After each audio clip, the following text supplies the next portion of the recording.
Etorkizuneko beharrek eskatzen digute alde batetikan oinarri sendo bat, sustraiak, eta beste aldetikan hegoak, irudimena. Gaur egungo beharrei erantzuna emateko eta etorkizunera begira erantzun egoki bat emateko, erabat beharrezkoa da gaitasun emozionala lantzea. Azkenean honek bermatzen du ongizate pertsonala, ongizate soziala, hau da, norberak konforme, gustora eta ondo sentitu behar da daukan jarrerarekin. Eta gustora sentitu egin behar da sozialki egiten ditun ekarpenekin. Erabat beharrezkoa da pentsamendu kritikoa garatzea. Esaten duzun guztia, oinarri bat izan behar du eta kriterioz hitz egin behar dezu, ezta?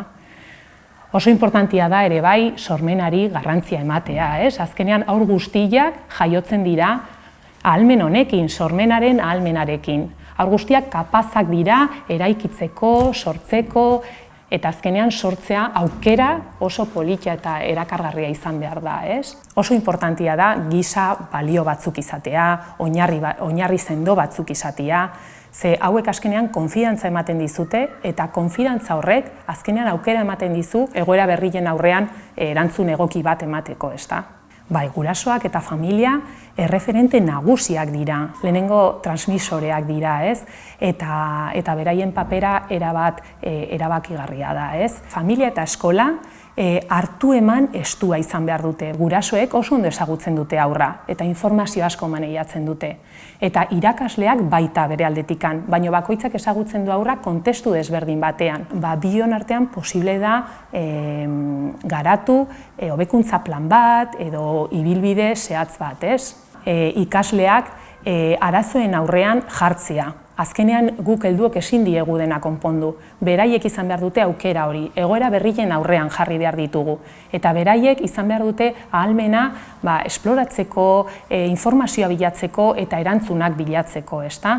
Eta proposamenak egiteko gero.